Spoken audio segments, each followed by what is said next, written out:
Do you know how to use the circle of fifths?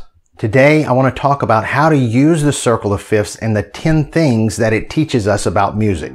To get more content from this video, click on the link in the description and view it on the article page. You'll also get the instructional guide for this video absolutely free. LearnColorPiano.com. So what is the circle of fifths? The circle of fifths is a geometrical representation of the core elements of music, which are notes, keys of music, chords, and chord progressions. So why is the circle of fifths a circle? Well, you only have 12 different notes in music, and all notes really are just a series of vibrations at different frequencies. And after a succession of 12 different notes, you have double the frequency than the one that you started on, assuming that you go up the scale. If you go down the scale, you'll have half of the frequency that you started on after 12 successive notes. Therefore, you have an octave, which is the same note that you started on. So that's what makes music circular, and that's why the circle of fifths is a circle, and it's not called the square of fifths or the triangle of fifths. Okay, so here we have a circle, and at the very top we have a C. Now this is pretty significant because the key of C major, we have to reference the key of C major in order to explain this. The key of C major is the only major key of music that doesn't have any sharps or flats associated with it. It's C, D, E, F, G, A, and B if you're looking at the keyboard. The keyboard, I think, highlights and showcases the key of C major more than any other major key of music because it's all the white keys. It's not any of the black keys. So that's why you have C at the top and center of this circle.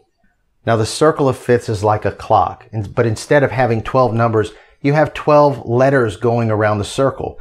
Now you'll notice with C being the first and the top and center, it's not in alphabetical order. So what we have here is we have 12 different letters, but they're in the arrangement or they're sequenced by fifths. Now, a fifth is just an interval. And what is an interval? An interval is the distance between two notes.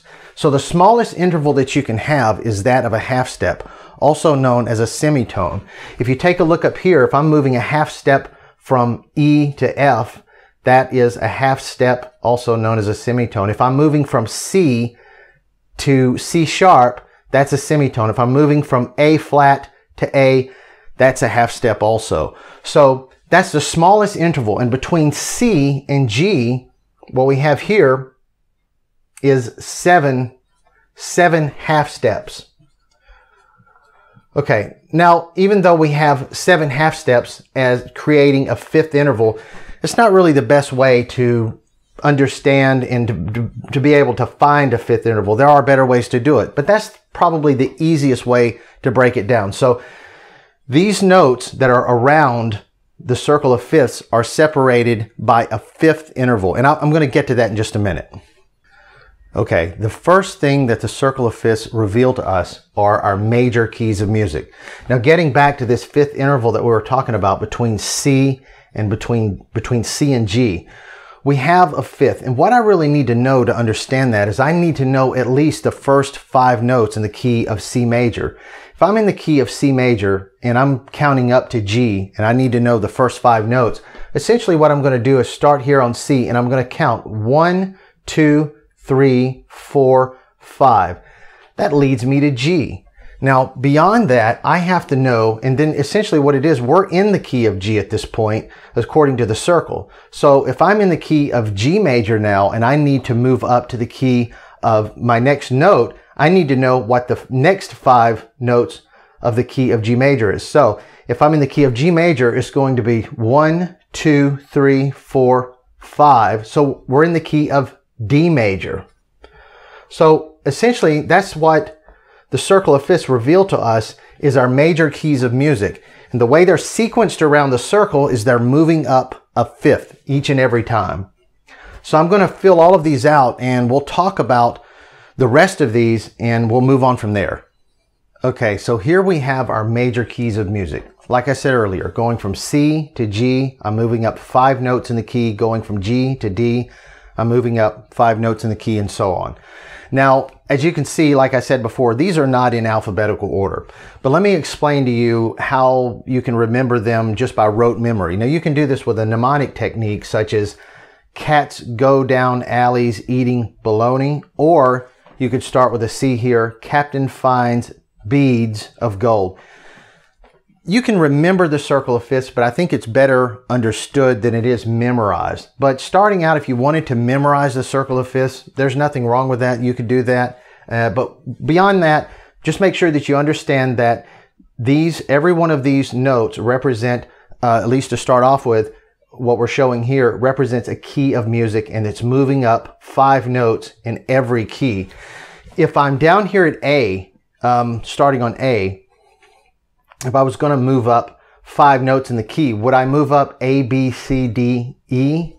Well, I would if it was a minor key, but this is not a minor key. It would actually be A, B, C sharp, D, and E. So just to let you know that here we have the 5 notes are going to change every time, because every other key has a series of black notes in it other than the key of C major. So like I said, you can memorize the key of, or the circle of fifths just by memorizing it with rote memory. The second thing that the circle of fifths teaches us are our enharmonic keys. What happens when we're moving clockwise around the circle, we're actually cycling through keys that accumulate sharps. And if we're moving counterclockwise around the circle, we're cycling through keys that accumulate flats.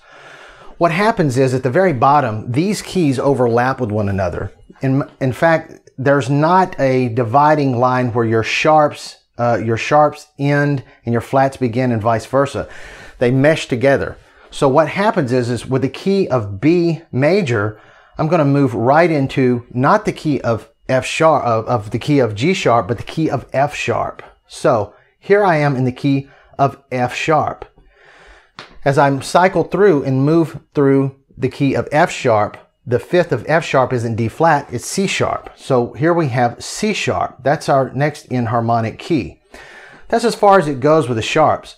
With the flats, as I move around, and I need to move from the key of D flat, and what happens is when you're moving around reverse and going counterclockwise, you're not actually moving up in fifths, you're moving up in fourths. So I'll talk about that a little later, but if I'm in the key of D flat, the fourth of D flat is G flat, but what is the fourth of G flat?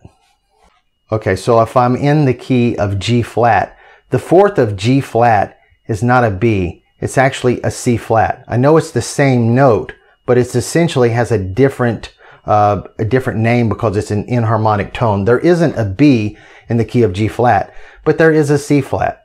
So that's as far as we go. So these 3 keys right here mimic these keys. They're enharmonic keys. They have the same exact notes, but they just have a different note name to them. The third thing that the circle of fifths teach us is our sharps and flats.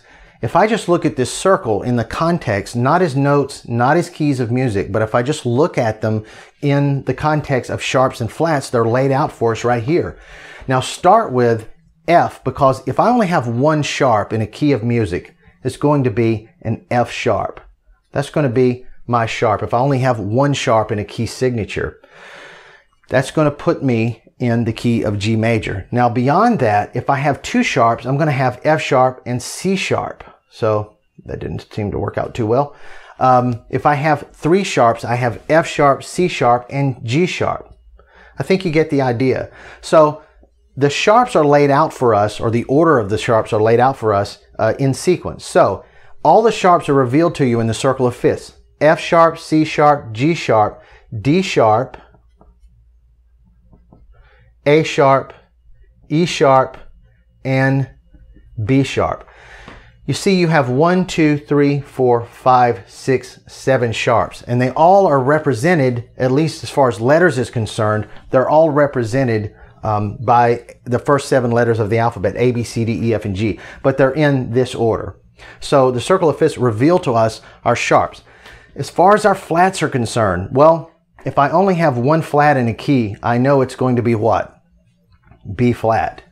So just like your sharps are in order, so are your flats. So if I need to know the flats, they're revealed to me here. So I have B flat, E flat, A flat, D flat, G flat, C flat. Now, what about the 7th one. We'll have 1, 2, 3, 4, 5, 6. Where's our 7th flat? Well, this note that we commonly know as E is actually an F flat. So even though when we're in a sharp key, this is going to be the key of E, or it's going to be an E, this note here would be an F flat. There is no key of F flat, but there is a such thing as an F flat. So that puts us at 1, 2, 3, 4, 5, 6, 7 flats. So that's what the circle of fifths, and that's how the circle of fifths reveal to us our sharps and flats. Another thing that the circle of fifths teach us are our most similar keys. And if we want to know that, all we have to do is just pick a key, and the one that is clockwise and the one that is counterclockwise are our most similar keys.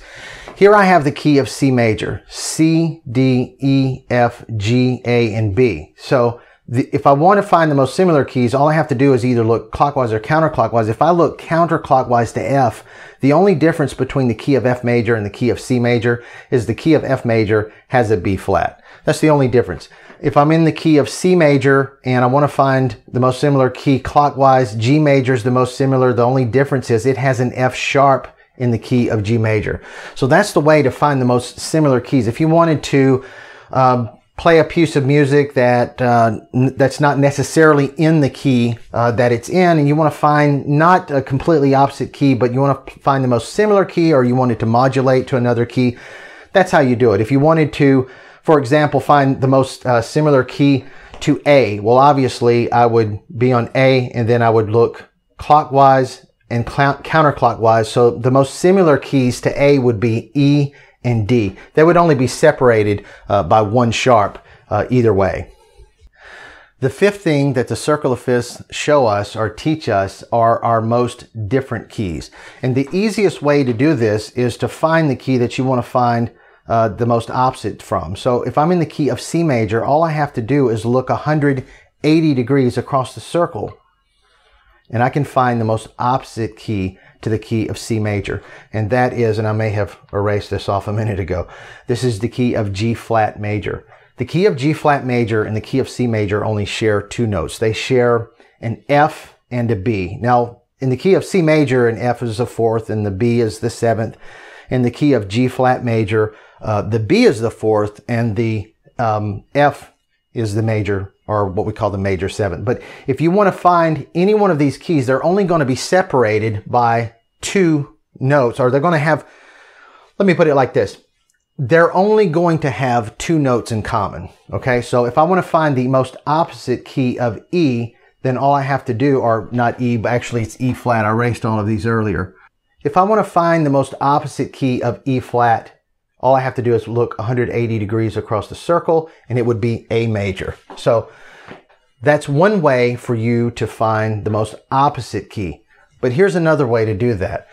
Let's say I'm in the key of C major, and I want to find the opposite key, or maybe not an opposite. I want to find one of the keys that are the most absolute different. All I have to do is move up 1/2 step. If I'm in the key of C major and I want to find a key that's the most different key, just like I have this one here, all I have to do is move 1/2 step up to C sharp. The key of C sharp would be C sharp, D sharp, E sharp, F sharp, G sharp, A sharp, and then of course going back to my B sharp. So if I'm in the key of C sharp, that is 1/2 step away from a C. Also, I can go from C to the key of B major, and all I have to do is move down 1/2 step, and of course it doesn't have but two tones, two notes in common with it, which are I think a B and an E. So if I want to find the most opposite key, I can go 180 degrees, but also I could move up or down 1/2 step in the key that I'm in. The sixth thing that the circle of fifths also teach us are our minor keys, or our relative minor keys. So here we're going to use C again. If you want to find the relative minor key to any major key, all you have to do is move to the center of the circle, okay? Assuming that I'm standing facing C, move to the center of the circle, and 90 degrees to my right, is going to be my relative minor key. So A minor is the relative minor of C major. Let's say that I'm moving or I'm standing right in front of G flat major. And I want to find out what my relative minor keys.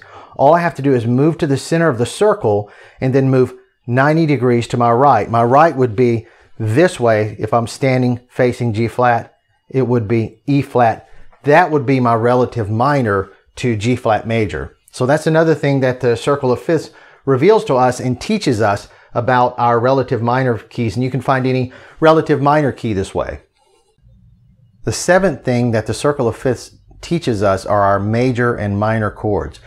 Going back to what I said earlier about fifths, if you know that C and G are separated by a fifth, they're also the root and the fifth of a C major chord. So each one of these tones are the root and the fifth of whatever chord I'm starting on. For example, here is C and G. C major has G as the fifth.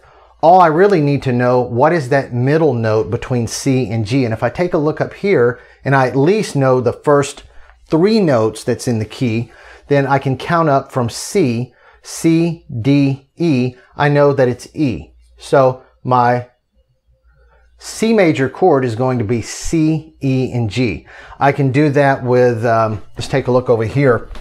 Okay, let's try this with A flat major. So here I have A flat major or A flat. I have E flat here. There's the root. There's your fifth. What is the third of A flat? Well, if I know the third in the key of A flat major, I know that it's, here I have A flat, 1, 2 is B flat, 3 is C. So I have A flat, C, and E. So that would be my A flat major chord. And all you have to do to figure this out is just to go clockwise around the circle, find out where the major third is, and go from there. Okay, minor chords are found the same way. So here we have C, E, and G. I know if I know my major, I know all I have to do to find my minor is to move it down a half step. So it would be not C, E, G, but C, E flat, and G. If I'm trying to figure out the minor of D, I know that D is my root, A is my fifth, F sharp would be my major third, 1, 2, 3. F sharp would be my major third, but if I'm looking for minor, I would lower the F sharp a half step and it would be F. So that would be D minor, D, F, A. Just move clockwise around the circle and you can find any major and minor chord this way. The eighth thing that the circle of fifths shows us or teaches us are our primary chords. So all we have to do is find or look at these in the context of chords. So if we have a C chord, C is going to be our one chord, okay? Any one of these can be a one chord, but in this case, I'm looking at the C major as the one chord. If I want to find the primary chords, and by the way, the primary chords are the most used chords in any key of music. The primary chords are the 1 chord, the 4 chord, and the 5 chord. But if I want to find them on the circle, all I have to do is look one letter to counterclockwise, and that's going to be my 4 chord, okay? If I want to find the 5 chord, what do I have to do? You guessed it. All I have to do is look one letter clockwise, and then there is my 5 chord. And you can find this, the 1 chord, the 4 chord, and the 5 chord of any key of music this way. Let me get rid of this F right here. I don't want to confuse you. So if I want to find the primary chords of A, of the key of A major, I know that, of course, I'm choosing A, so that's going to be my 1 chord. And if I look counterclockwise, this is going to be, D is going to be my 4 chord. And if I move one letter over clockwise to E, that's going to be my 5 chord. So you can find your primary chords on the circle of fifths this way. Just going to show you the most used chords in any key of music. The 9th thing that the circle of fifths teaches us are our secondary chords. Now, we just covered the primary chords, and let's take C as an example first here again. C is my 1 chord, F is my 4, G is my 5 chord. Well, in order to find the secondary chords, and by the way, the secondary chords are the most second used chords in music, and they basically support the primary chords.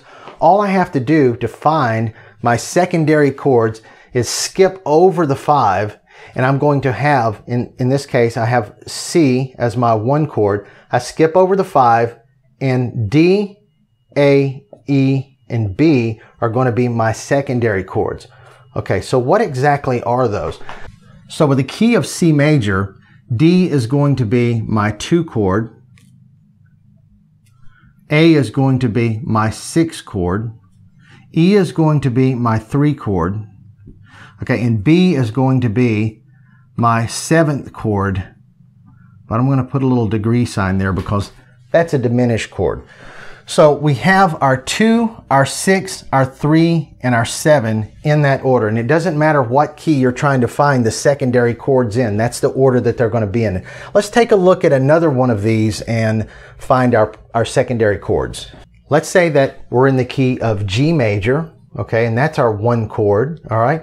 I want to find the secondary chords. I know my primary chords are G, C, and D. All I have to do is skip over the 5 chord, and then my secondary chords are going to be A, E, B, and they're going to be F sharp, okay?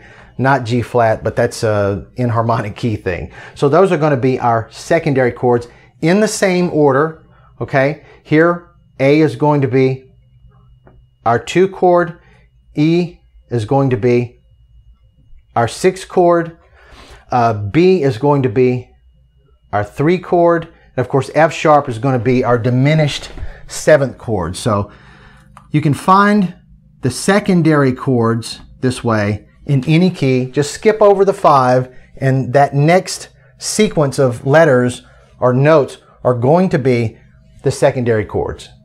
The 10th thing that the circle of fifths teaches us is what chord may succeed another chord. So if I look at these not as notes and not as keys of music, but I look at them as dominant 7th chords. For example, instead of a C here, it would be C7. I would have a C7 chord. All I have to do is look counterclockwise 1 letter over, and it would reveal to me that an F chord is likely to succeed a C dominant 7th chord. What about an E 7th chord? Well, all I have to do is look 1 letter over counterclockwise. And any kind of an A chord, usually a major chord, would succeed in E7. The circle of fifths can actually teach us and show us what type of chord may succeed another chord. Thank you for watching this video. I want to send you this very colorful instructional guide. Just click on the link in the description. It'll take you to learncolorpiano.com where you can download it for free. My name is Greg with learncolorpiano.com. Until next time, go play.